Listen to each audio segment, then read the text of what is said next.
Yes, student, class 12 MP board account chapter 5 retiring and death of partner, right? इसके chapter 5 का आज 4th class है।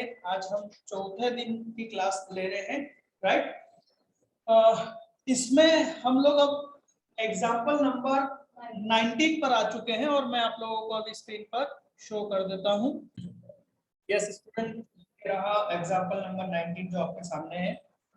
अब देखिए, इस चैप्टर में मैं पहले भी बता चुका हूँ, चैप्टर 5 जो है वो हमारा चैप्टर 4 से मिलता जुलता है। काफी चीजें उसमें हैं, राइट? इसमें कुछ ही नई चीजें हैं, जैसे कि रिटायरिंग पार्टनर के जो ड्यू अमाउंट है उसको कैसे देना, यही नया है। बाकी इसके पहले का हमने जितने भी देखा था वो सब चैप्टर 4 चैप्टर 3 में कवर होता है, ठीक है? चलिए तो देखते हैं। मैं आपको क्वेश्चन रीड कर रहा हूँ, क्वेश्चन का ट्रीटमेंट क्या करना है वो मैं बता रहा हूँ, ठीक है? तो आपको ध्यान रखना है, कोई नई चीज होगी और उसको बोर्ड पे एक्सप्लेन करने की जरूरत है तो मैं बोर्ड पे एक्सप्लेन करूंगा, क्योंकि काफी सारे क्वेश्चन है और इतने सारे क्वेश्चन यदि बोर्ड पे सॉल्व करेंगे तो लगभग 4 से 5 दिन हो जाएंगे और 1-1 घंटे की क्लास हो जाएगी, तो वेस्ट ऑफ टाइम है वो। चलिए करें। एबीसी पार्टनर है, आपको हमेशा है ना समरी नोट रखना चाहिए, जब भी सॉल्व करें क्वेश्चन को समरी नोट जरूर करें। एबीसी पार्टनर है, इनका रेशो है 3:1। इससे पहले क्या देखेंगे, चाहता क्या है, तो लिखा है prepare profit and loss adjustment account, means revaluation account and partners capital account, ठीक है? सभी के पार्टनर के कैपिटल अकाउंट बनाना है। एबीसी का ratio, old ratio 3:1। On 31st December 2020, B got retired from the firm, ठीक है? दिसंबर में ये बी क्या कर रहा है, पार्टनरशिप से रिटायरमेंट ले रहा है। On that day partners capital were, सबकी कैपिटल दे रखी है, राइट? तो इतनी ही कैपिटल आप कैपिटल अकाउंट में ओपनिंग में लिख लेंगे, ठीक है? His share of goodwill was valued एक second, his share of goodwill was valued at 4,500। देखो his share बोला है ना, मतलब उसके हिस्से की गुडविल, ठीक है? इसका क्या करना है मैं बोर्ड पे बताऊंगा, अभी टेंशन मत लो। As per the revaluation, machine and stock were reduced, ठीक? मशीन को 1200 से रिड्यूस करना है और स्टॉक को 800 से, ठीक है? Provision for doubtful date was created for 280, तो डाउटफुल डेट हमने को क्रिएट करना है 280 का। आप देखोगे इस क्वेश्चन की, ये क्वेश्चन मैंने क्यों दिया उसका रीजन समझना। यहाँ पर बैलेंस शीट नहीं दी हुई है, बच्चे है ना, मैक्सिमम क्वेश्चन आप अपनी यदि बुक में भी देखोगे तो मैक्सिमम क्वेश्चन आपको ऐसे मिलेंगे जहां बैलेंस शीट दी हुई है और फिर कुछ करना है, राइट? तो बच्चे को वो आदत तो हो जाती है, पर ये विदाउट बैलेंस शीट दिए हुए क्वेश्चन को कैसे सॉल्व करना, उसको समझना, बस वही एम है यहाँ पर इस क्वेश्चन को देने का, ठीक है? तो देखो, आप कैपिटल दी हुई है, जो हमको जरूरत है, देखो वो सारी चीजें दी हुई है। कैपिटल दी हुई है अपनी या उस दिन की, राइट? और गुडविल की वैल्यू दी हुई है, ठीक है? मशीन को कितना एप्रिशिएट करना है, कितना डिक्रीज करना है, वो डायरेक्ट अमाउंट दिया हुआ है ना? अच्छा, प्रोविजन फॉर डाउटफुल डेट कितना बनाना है वो भी डायरेक्ट दिया हुआ है, कैलकुलेट नहीं करना है। ये ज्यादा इजी क्वेश्चन है क्योंकि उसमें तो परसेंटेज देता है ना? ये तो कुछ नहीं है, डायरेक्ट दिया हुआ है। Creditor were reduced by 600, direct amount. Patent having book value of 300, मतलब एक पेटेंट नाम का असेट है बेटा, असेट साइड में कितने का, 300 रुपए का। बिकम वैल्यूलेस, वैल्यूलेस मतलब अब वो कितने का हो गया, 0, मतलब पूरा 300 से हमको उसको क्या करना है, कम करना है, ठीक है? बहुत ही रद्दी क्वेश्चन है। रिवॉल्यूशन आपके सामने है, machine, stock, provision, right? Patent, ये सब वैल्यू कम हो रही है इनमें सब में, आपने सबको क्या कर दिया, डेबिट कर दिया, राइट? और इधर क्रेडिटर, बेटा ध्यान देना, क्रेडिटर का बैलेंस क्या हो रहा है, कम हो रहा है। क्रेडिटर का बैलेंस कम होना मतलब फायदा, मतलब रीवैल्यूएशन के क्रेडिट साइड। यहाँ पर लॉस है ना, आप टोटल डेबिट और क्रेडिट को माइनस करोगे तो आपको लॉस आएगा 1980 का, और उसको आप 3:1 में डिवाइड कर देना, बांट देना, ठीक है। बस अब बचता है क्या, गुडविल का ट्रीटमेंट। चलिए तो गुडविल का ट्रीटमेंट कैसे करना है बोर्ड पर देखिए।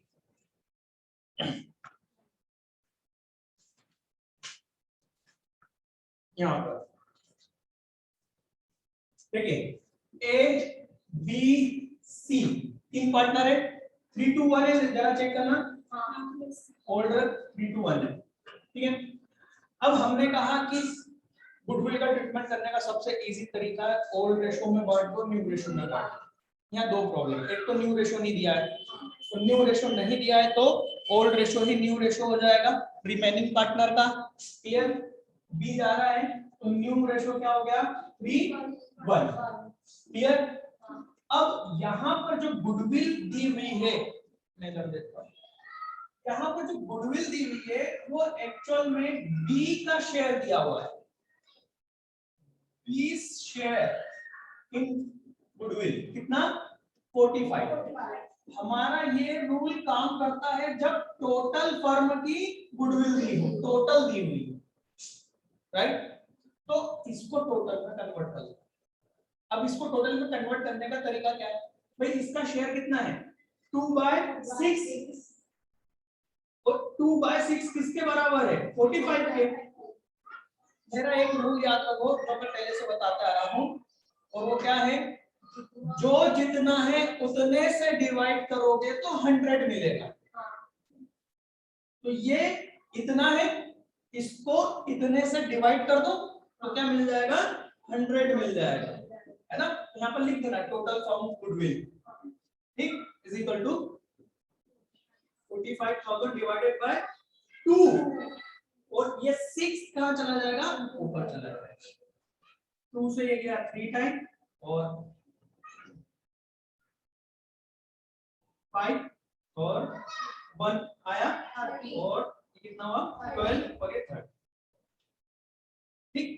13,000 रुपए को आप क्या करोगे, 13,500 को, है ना, ओल्ड रेशो में बांटना, न्यू रेशो में बांटना, आ जाएगा, ठीक है,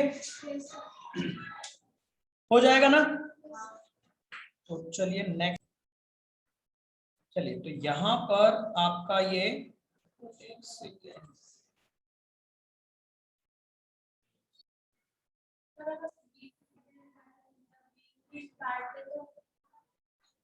एक सेकंड, तो यहां पर मेरे को एक ये एक्सप्लेन कर लेना, मैं लेता हूं आपका डाउट, है ना।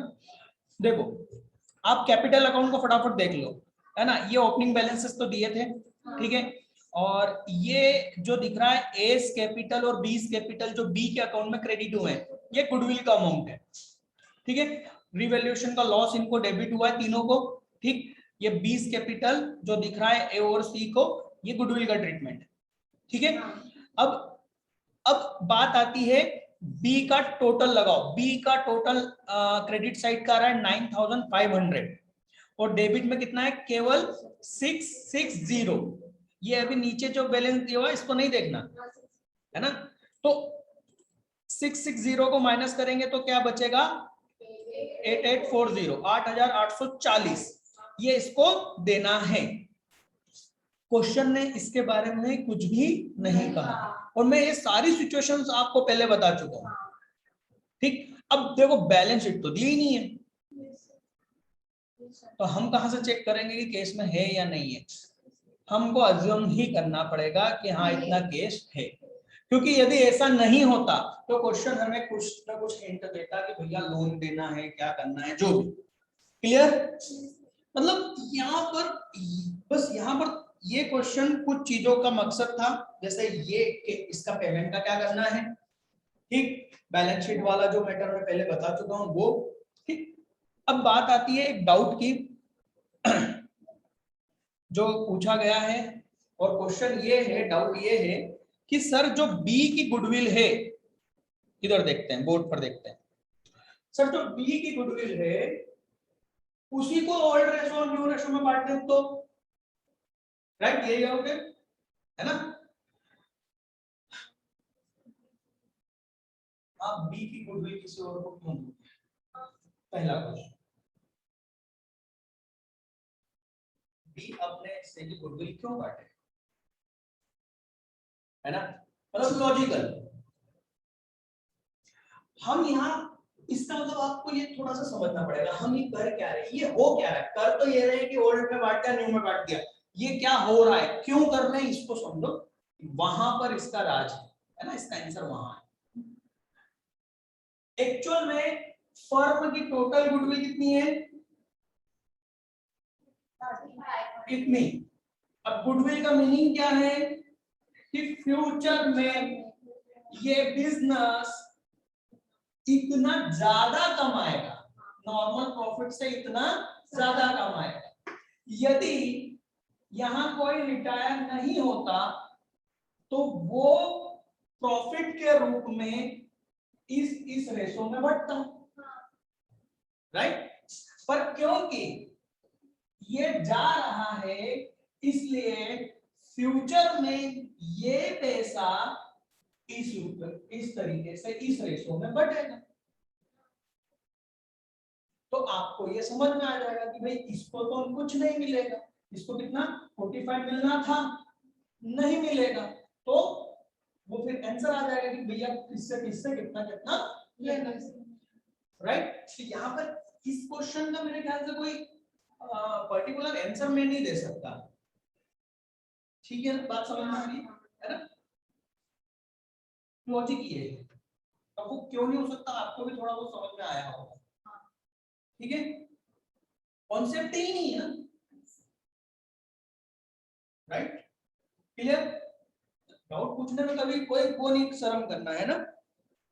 ये भी डाउट मेरी लिस्ट में ऐड हो चुका है, आप लोगों को मालूम है ना, मैं डाउट का पहले आंसर करने लग जाता हूँ, तो अब ये मेरी लिस्ट में ऐड हो चुका है। इन फ्यूचर में जरूर इस डाउट को लूंगा पहले ही,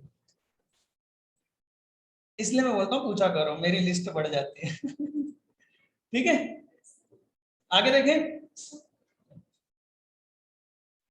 याद रखना, स्टूडेंट की कभी इंसल्ट नहीं होती अपने गुरु से, टीचर से, याद रखना हमेशा, पहले भी बता चुका हूँ, है ना, कभी नहीं होती। डाउट पूछने से आपकी कभी इंसल्ट नहीं होती, ये याद रखना, ठीक है। चलो, बाकी आपको यहाँ पर वर्किंग नोट में दिख रहा होगा वही घसा पीटा तरीका गुडविल का। देखो कितनी मेहनत करी है यार, है ना, ये टाइप करने में भी तो मेहनत करी थी मैंने। तो सर आप ऐसा क्यों नहीं करते, ये जो आप कराते हो ये क्यों नहीं आप अपने नोट्स में देते हो, क्यों दूं फ्री में, कोई दूसरे कॉपी कर ले, फोटो कॉपी कर ले, क्यों दूं, राइट। भाई सीखना है तो आप यूट्यूब पे देख वीडियो, ठीक है।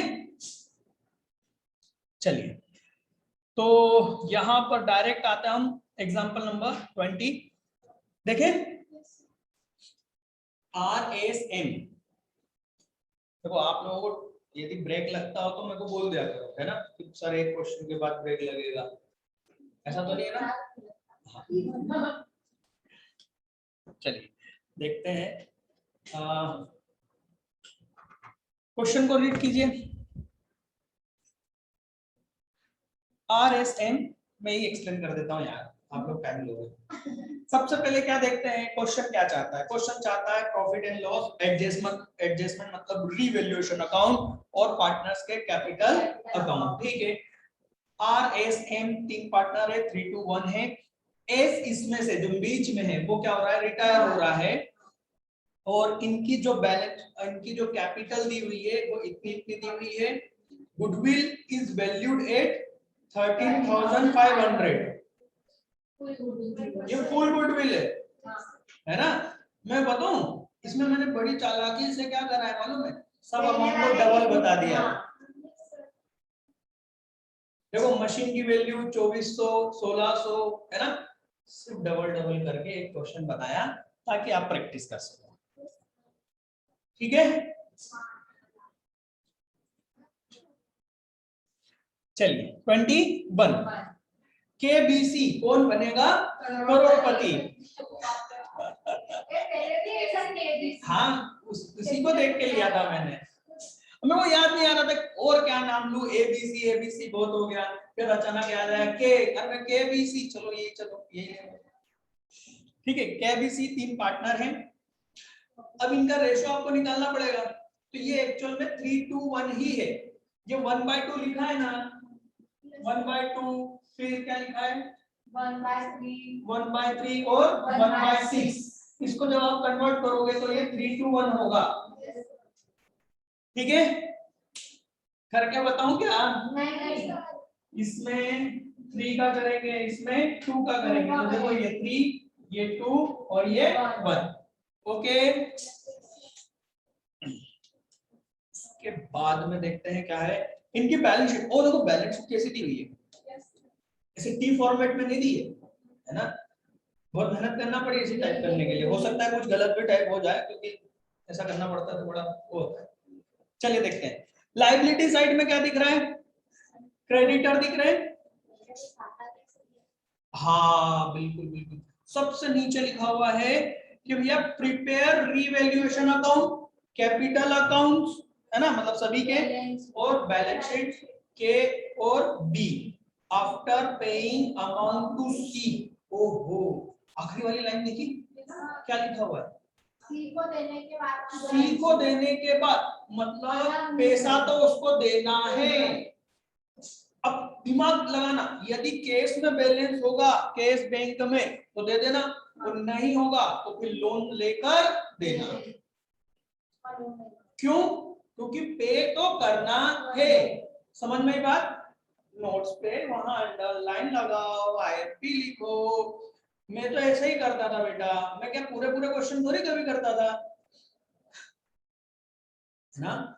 जब भी एक क्वेश्चन में नई चीज मिलती है, कोई हिंट दिखती है ना, उसको अंडरलाइन करो, उसको स्टार मार्क करो, जैसे भी, है ना, जैसी भी नहीं, जैसे भी।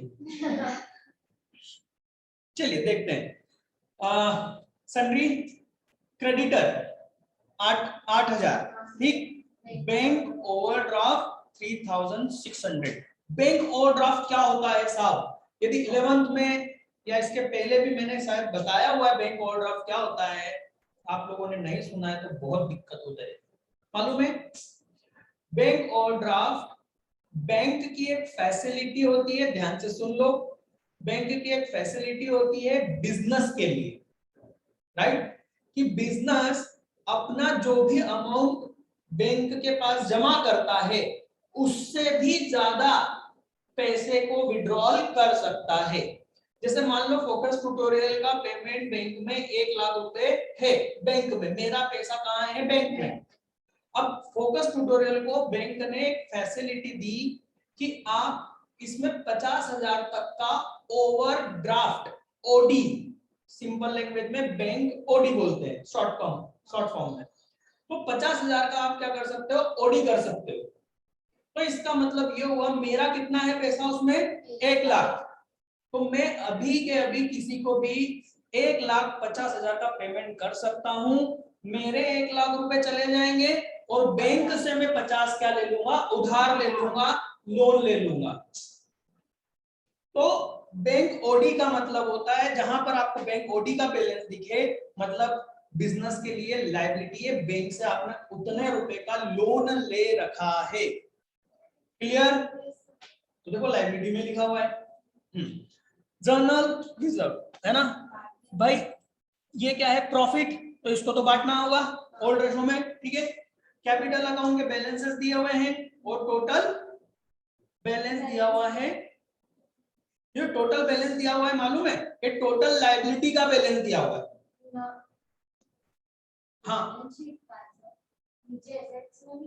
हाँ, तो टोटल लायबिलिटी बैलेंस शीट का टोटल लायबिलिटी साइड का, है ना। कैश का बैलेंस दिया हुआ है, सन्ड्री डेटर दिए हुए हैं, closing stock, machinery, furniture, building और टोटल, तो दोनों तरफ का टोटल बराबर आ रहा है, मतलब सही है, ठीक है। On that day she retires from business, जो थर्ड पर्सन है वो जा रहा है, है ना। स्टॉक को आप एप्रिशिएट करोगे 10% से एप्रिशिएट कर लोगे, है ना।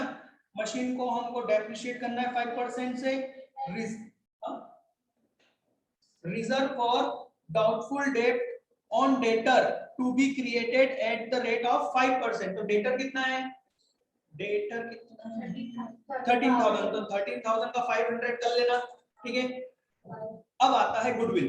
Goodwill should be valued at twice, मतलब ट्वाइस मतलब 2, तो आपको इनटू 2 करना है ना।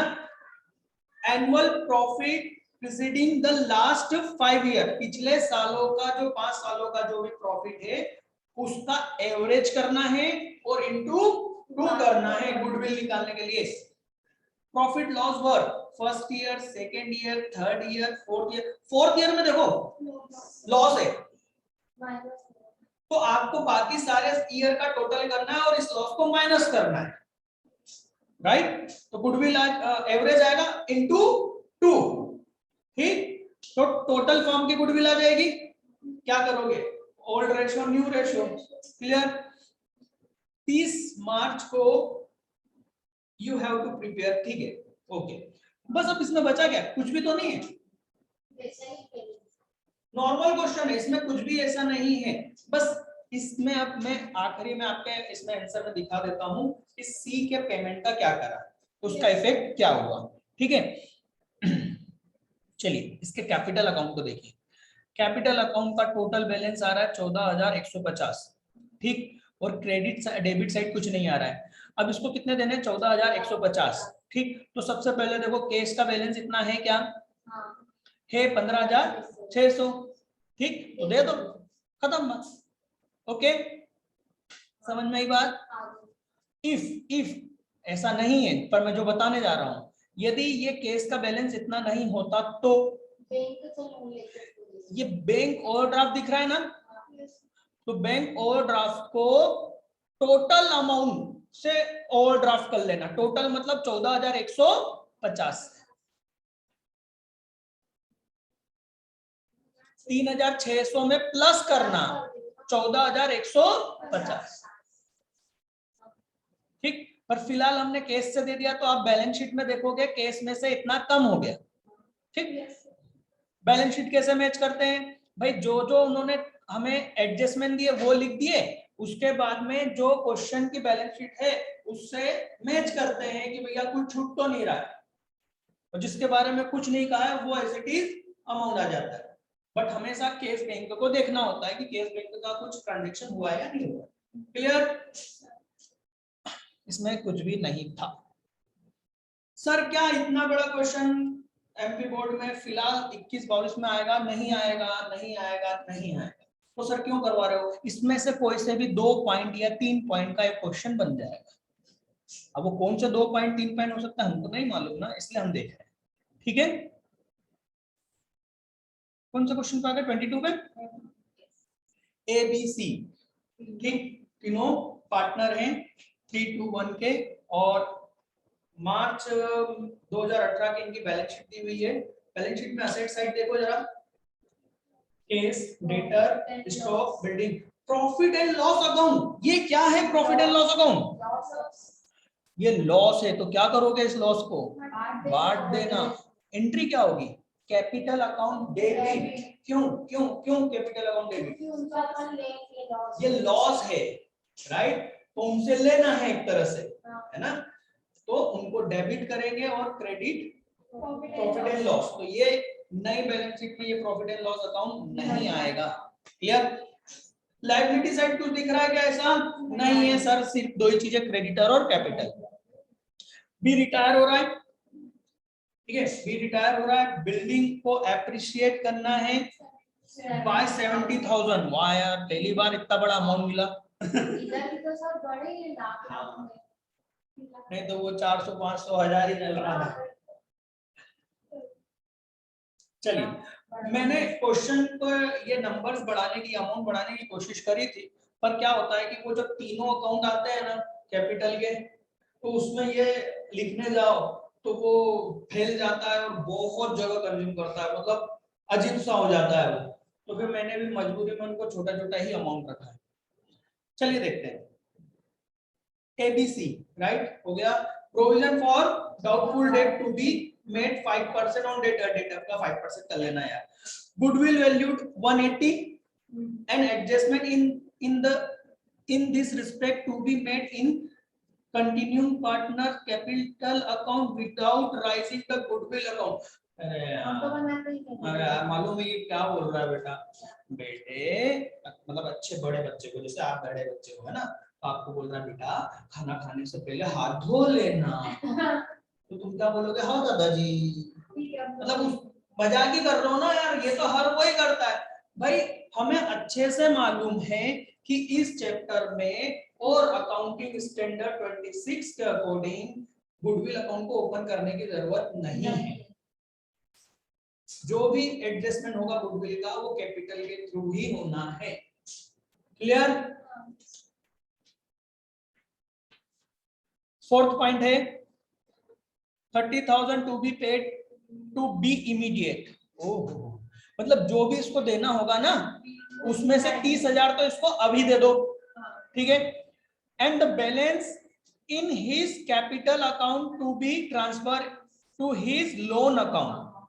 नया पॉइंट बस इतना इसमें यही है कि जो भी बैलेंस आएगा उसका 30,000 क्या करोगे? अभी दे देना। मतलब इतना तो क्लियर आ रहा है कि 30,000 से ज्यादा का बैलेंस आएगा, है ना? ये तो कॉमन सेंस लग रहा है, राइट? चलो सिर्फ डायरेक्ट देखते हैं कैपिटल अकाउंट में क्या ट्रीटमेंट करा है। ओके देखो कैपिटल अकाउंट में कौन जा रहा है? सी जा रहा है, बी जा रहा है? Sorry B. बी का टोटल कितना आ रहा है? 182,000 राइट। उसका डेबिट में क्या बैलेंस हुआ? 4,000 का लॉस डेबिट हुआ था, प्रॉफिट एंड लॉस का, राइट। तो कितना बचा? 178 राइट। 1,78,000 बचा, जिसमें से तुरंत आपने क्या कर दिया? दे दिए। तो केस में से कम करना पड़ेगा, देखो नीचे केस अकाउंट, राइट। और बाकी बचे को आपने बीज लोन में ट्रांसफर कर दिया। बीज लोन कहां मिलेगा? बैलेंस शीट में मिलेगा भैया, क्रेडिटर के नीचे, कैपिटल के ऊपर, ठीक है। बाकी सब इजी था, कुछ भी ऐसा नहीं था जो ना समझ में आए। गुडविल का ट्रीटमेंट क्लियर है ना? ओल्ड रेशो न्यू रेशो में बांट देना। न्यू रेशो के बारे में कुछ नहीं कहा है, तो ओल्ड रेशो ही क्या हो जाएगा? न्यू रेशो हो जाएगा। वेरी गुड, बहुत बढ़िया, बहुत समझदार बच्चे। ऐसे बच्चे मिलते हैं तो जल्दी जल्दी कोर्स हो जाता है। चलिए हाँ, तो सर एक बात बताओ, अभी तो आप यहाँ पर क्लास को रिकॉर्ड भी करते हो, ठीक है ना? तो आप धनाधन जाने देते हो, तो जब ऑफलाइन नॉर्मल पढ़ाते थे तब भी ऐसे करते थे क्या? इससे ज्यादा करता था यार। गधा माली करना और करवाना दोनों पसंद नहीं है। उसमें है ही क्या? मेरे को एक बात बताओ, क्या नया चीज है? मैं एक एक क्वेश्चन को करूंगा, आपका 1 घंटा बर्बाद होगा। ऐसे 4 क्वेश्चन करेंगे, 4 दिन तक चलेगा। क्यों भाई? क्या मेरे को महीने के हिसाब से फीस पे करते हो? वो करोगे तो मैं करवाऊंगा नहीं ना। तुम्हारा भी आने जाने का पेट्रोल टाइम सब बर्बाद होगा, दूसरा सब्जेक्ट भी तो है साहब, राइट। मेरे स्टूडेंट को इसीलिए हाँ करते हो या सच में इस बात को मानते हो? सही, ये तरीका ज्यादा बेस्ट है, बजाय वो घिसाव करते रहो टाइम पास। कौन सा तरीका बेस्ट है? तो मैं पढ़ा रहा हूँ, अच्छा लगता है। तारीफ किसको पसंद नहीं है साहब चलो 23 है ना? ABC पार्टनर है ना? ए रिटायर हो रहा है, पहली बार फर्स्ट वाला आदमी रिटायर होता है ना? नहीं तो बेचारे हमेशा बी और सी की बलि चढ़ती थी। बैलेंस शीट में देखेंगे, पर पहले उससे पहले हम देखेंगे साहब करना क्या है। Give the necessary ledger account and balance sheet of B and C. ओहो, जब भी ऐसा नेसेसरी लेजर अकाउंट मालूम पड़े ना, इसका मतलब होता है कि जो जो भी जरूरत पड़ रही है बनाओ। अब ऑब्वियसली यदि रिवैल्यूएशन दिया हुआ है तो हमको रिवैल्यूएशन अकाउंट बनाना पड़ेगा। कैपिटल अकाउंट क्यों बनाना होगा? ताकि जाने वाले का बैलेंस मालूम पड़ सके और बचे हुए की कैपिटल मालूम पड़ सके। बचे हुए की कैपिटल मालूम पड़ेगी तभी तो बैलेंस शीट बनाओगे, नहीं। पर यदि यहाँ पर नेसेसरी लेजर अकाउंट के साथ में केवल जाने वाले का कैपिटल बोला होता तो फिर आपको बाकी के कैपिटल अकाउंट बनाने की जरूरत नहीं। समझ में आ गई बात? कब बनाना है कब नहीं बनाना है? जो पार्टनर्स बोले तो बनाना है, नहीं बोले तो एक बार बनाना है। ठीक है, चलिए तो तीनों के रेशो दे रखे हैं। असेट साइड में कुछ भी ऐसा नहीं है जो डिस्ट्रीब्यूट करे, और लायबिलिटी साइड में रिजर्व फंड है बेटा, तो देना पड़ेगा। 12,000 को हमको डिस्ट्रीब्यूट करना है, कैपिटल लिख के सीधे 12,000 को ओल्ड रेशो में बांट दो। ठीक। Goodwill of the firm is valued at 48,000 total firm की गुडविल थी। कितने प्यारे क्वेश्चन है, कितने अच्छे लोग हैं, टोटल वैल्यू दे देते हैं, है ना। अच्छा, टोटल वैल्यू नहीं दे तो क्या करोगे? मैंने अभी बोर्ड पे समझाया था, अभी से कर लेना, इजी हो जाएगा, है ना।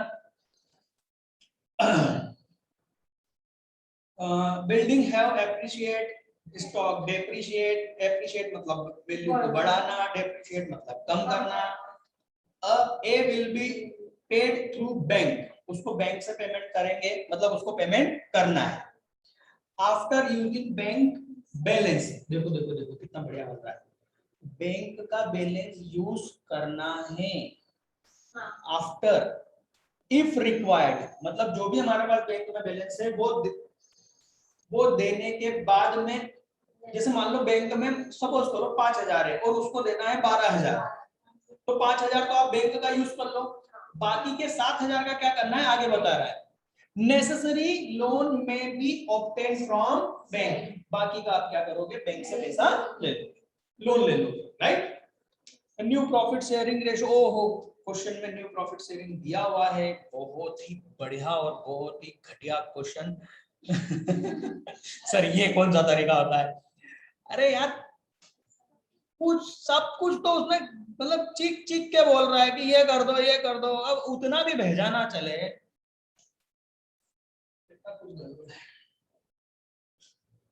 ठीक है ना।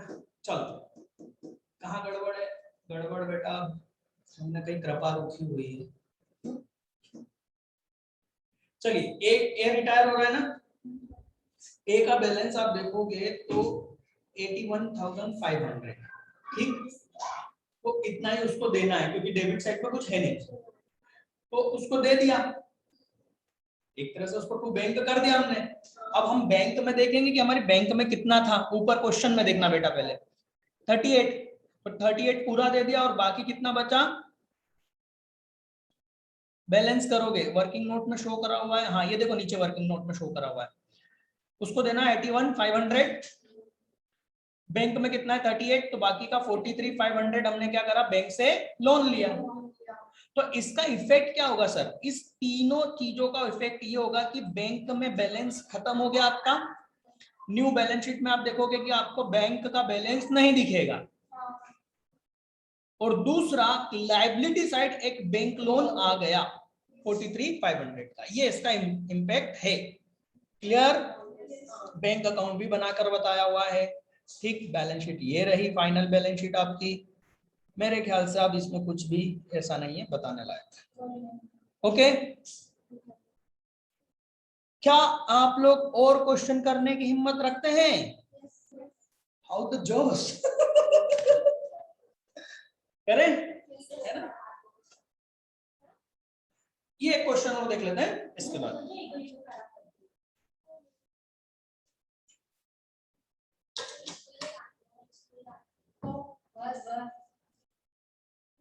यस, तो यहां पर बैलेंस शीट दी हुई है अजय और अनिल की, ठीक। असेट साइड में देख लेते हैं, कुछ नहीं है। लायबिलिटी साइड में बहुत कुछ है। रिजर्व फंड बांट देंगे, एम्प्लॉइज प्रोविडेंट फंड, मेरी बात बहुत ध्यान से सुनना, मैंने एक बताया था एम्प्लॉइज कंपनसेशन फंड, मैं बता चुका हूँ चैप्टर 4 में शायद, है ना। कंपनसेशन फंड मैंने बता चुका हूँ, ये प्रोविडेंट फंड है और कंपनसेशन फंड दोनों में बहुत अंतर है। ये क्या है? प्रोविडेंट। आप लोगों ने सुना होगा कि गवर्नमेंट जॉब में रिटायरमेंट के बाद में पेंशन मिलती है, वो इस प्रोविडेंट फंड से मिलती है। गवर्नमेंट भी अपना प्रोविडेंट फंड बनाती है, अपने एम्प्लॉय के पैसे जमा करती है, फिर जब एम्प्लॉय रिटायर होता है तो क्या मिलता है, उसको पेंशन के रूप में पैसा मिलता है, रहता है ना, पेंशन स्कीम के दौरान।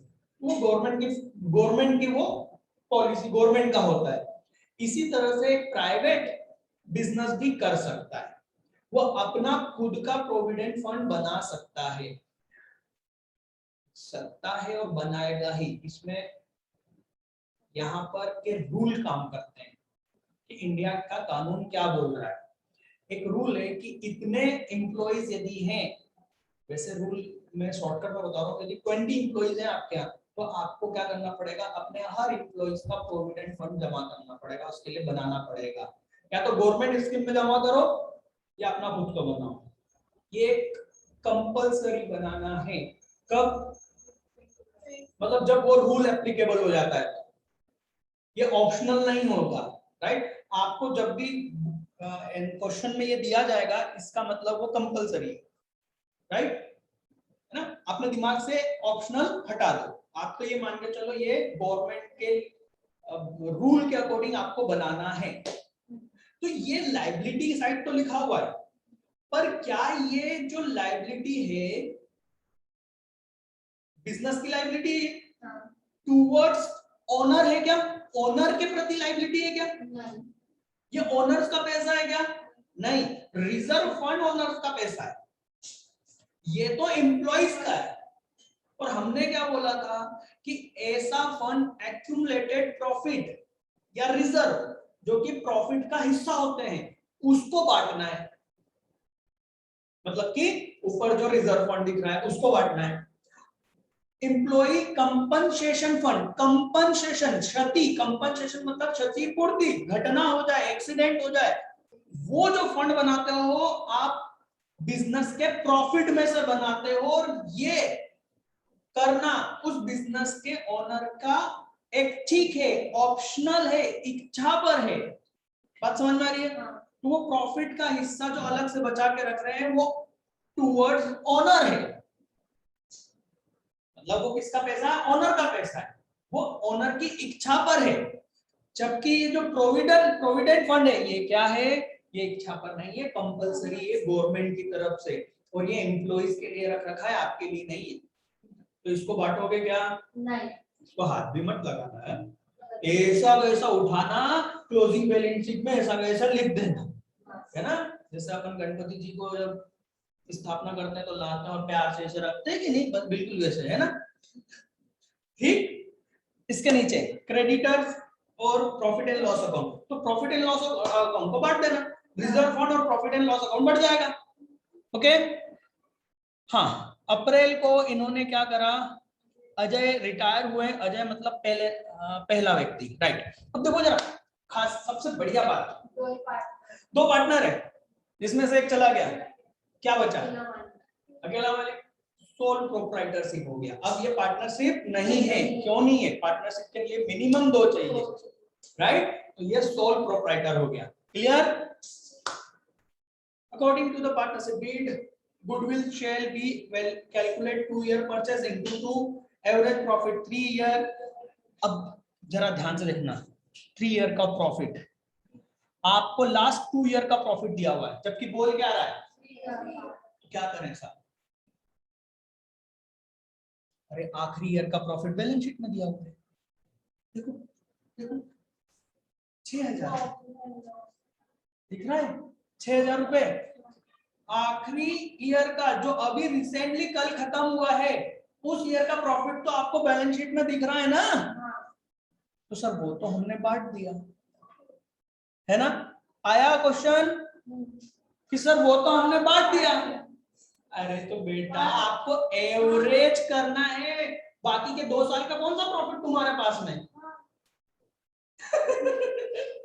समझ में आ रही है बात। वो बांटना बात अलग है, वो चीज अलग है, और गुडविल का वैल्यू क्वेश्चन करने के लिए सिर्फ आप मानते हो कि पिछले साल का इतना प्रॉफिट आया, इस साल का इतना आया, तो इन तीनों का एवरेज इतना हुआ, एवरेज का बोले into 2 कर देंगे, इसे आप मान रहे हो, एक्चुअल में कोई टोटल थोड़ी ना कर रहे हो आप, क्लियर। ये डाउट आना चाहिए था, वो तो मैंने ला दिया। चलो हो गया। Patent is valueless, depreciation machine, ठीक है। क्रिएट 5% रिजर्व, ओके हो जाएगा। आगे दिया है prepare capital and balance sheet of B. देखो अजय के जाने के बाद में बैलेंस शीट बी की बचेगी, मतलब ये बी नहीं होके ये क्या हो जाएगा, अनिल, है ना। After paying on retirement of A, मतलब अजय, अजय को पेमेंट देने के बाद बी की बैलेंस शीट बनानी है और कैपिटल अकाउंट बनाने हैं। बी टुक, बी मतलब Anil, Anil took a loan from bank mortgaging plant and stock. अब इसका मतलब समझो, भाई अजय को पैसा देना होगा, वो पैसा देने के लिए हम बैंक से लोन लेंगे। ये समझ में आया कि नहीं आया? देखो लिखा है ना, टू का लोन फ्रॉम बैंक, बस वो सर वो मॉर्गेजिंग प्लांट एंड स्टॉक नहीं समझ में आया, है ना। बैंक से जब हम लोन लेते हैं, तो मैं पहले भी बता चुका हूं, बैंक से जब हम लोन लेते हैं तो हम कुछ ना कुछ एज अ सिक्योरिटी, बेटा विंडो बंद कर दो, बच्चों की आवाज आ रही है ना, विंडो बंद कर दो, क्योंकि वो बच्चे नहीं मानेंगे, बच्चे नहीं है, शैतान है ना। तो मोर्गेज, देखो जब हमको बैंक से कुछ लोन लेना होता है तो बैंक ऐसे तो नहीं बोलेगा आइए सर आइए ग्राहक है, जब टीका लगा बोले कितना लोन चाहिए, ले जा, ऐसे थोड़ी ना होता है सर। समझ में आ रही बात? आप जितने का लोन लोगे ना उतने की कुछ सिक्योरिटी, सुरक्षित कुछ उसको देना पड़ेगा, उसको बताना पड़ेगा कि भाई मैं तेरा लोन ना दे पाऊं तो ये मेरी जो असेट है ये तेरी। तो इसमें दो चीज होती है, एक प्लेज करना, प्लेज मतलब गिरवी रखना, और एक होता है मॉर्गेज, मतलब उस ऐसी असेट जो इमूवेबल हो, मतलब जिसको हम इधर से उधर नहीं ले जा सकते, जैसे आपका मकान। अब आपको आपके मकान पर लोन लेना है, मकान पे लोन लेना है, इट मींस कि आप बैंक जाओगे, बैंक को बोलोगे साहब देखो हमारा 10 लाख का ये मकान है, ठीक है, हमको 5 लाख का लोन चाहिए। तो आप अपने जो कागज हैं मकान के, रजिस्ट्री, वो बैंक को दे दोगे, एक स्टाम्प पे एक एग्रीमेंट होगा बैंक और आपका कि भैया यदि ये लोन का पेमेंट हम नहीं देते हैं तो हमारा मकान बैंक का, कब, जब मैं नहीं दूंगा तब, अभी तो ये मेरा ही है और इसको यूज भी मैं ही करूंगा। ये होता है मॉर्गेज करना, मतलब आपकी एसेट आपके ही पास है, आप कहीं नहीं गई, उसका पूरा राइट आपके पास है, बस आप उसको सेल नहीं कर सकते। ओके।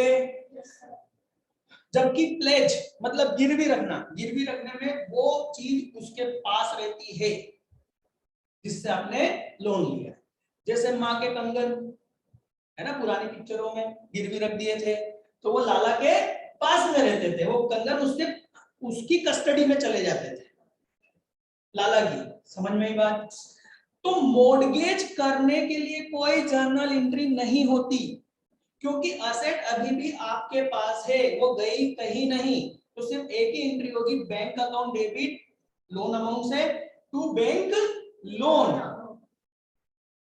कहने का मतलब in short, ignore the mortgaging word. अरे भगवान सर, सर पहले ही बोल देते, इतनी कथा क्यों समझे सर? मैं पहले बोल देता तो आपको लगता कि सर को नहीं मालूम है, और मैं सिर्फ इतना ही बोल देता इग्नोर, तो क्या आपका नॉलेज बढ़ता? नाम नॉलेज बढ़ाने के लिए कर रहे हैं ना, तो सिंपल क्या करना है, इग्नोर। हालांकि आपको क्या करना चाहिए, यदि आप बहुत अच्छे स्टूडेंट हो तो आपको क्या करना चाहिए, जो मशीन और स्टॉक जो अपन बैलेंस शीट में बनाएंगे ना, उनके सामने ब्रैकेट में मॉर्गेज टू बैंक, समझ में आई? लिखना ही चाहिए एक नॉलेजेबल स्टूडेंट हो। बात समझ में आ रही है आपको? ताकि बैलेंस शीट देखने वाले को मालूम पड़े कि एक्चुअलिटी क्या है, सच्चाई क्या है। बैलेंस शीट हमेशा अपने बिजनेस की सच्चाई बताने के लिए बनाई जाती है, राइट? क्लियर है? तो आपको क्या करना चाहिए,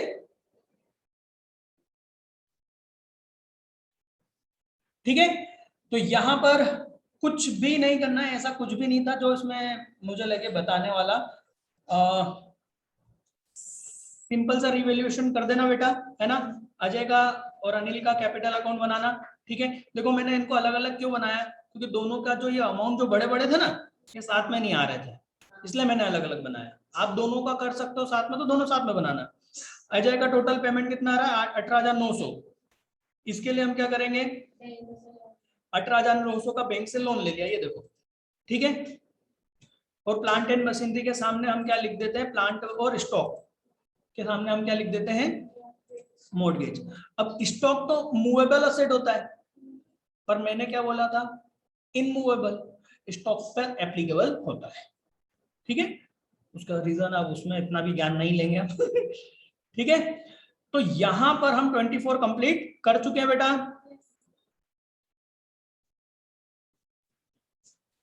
ठीक है। मैं बस स्क्रीन पर आंसर को शो कर रहा हूं ताकि जो बच्चे डायरेक्ट यूट्यूब से पढ़ते हैं वो देख ले, उनका आंसर मैच कर ले। बेटा आप लोगों को आंसर मैच करना चाहिए, सॉल्व करना चाहिए, कथा नहीं सुनना है ना। ये वो कथा नहीं है कि जिसमें आने से आपको पुण्य मिलेगा, सुनने से पुण्य मिलेगा, यहाँ कर्म करना पड़ेगा आपको, ठीक है। एग्जाम्पल नंबर 24 हम नेक्स्ट क्लास में देखेंगे, ठीक है। ओ सॉरी 25 ये जो मेरी स्क्रीन पर है, ठीक है। ओके।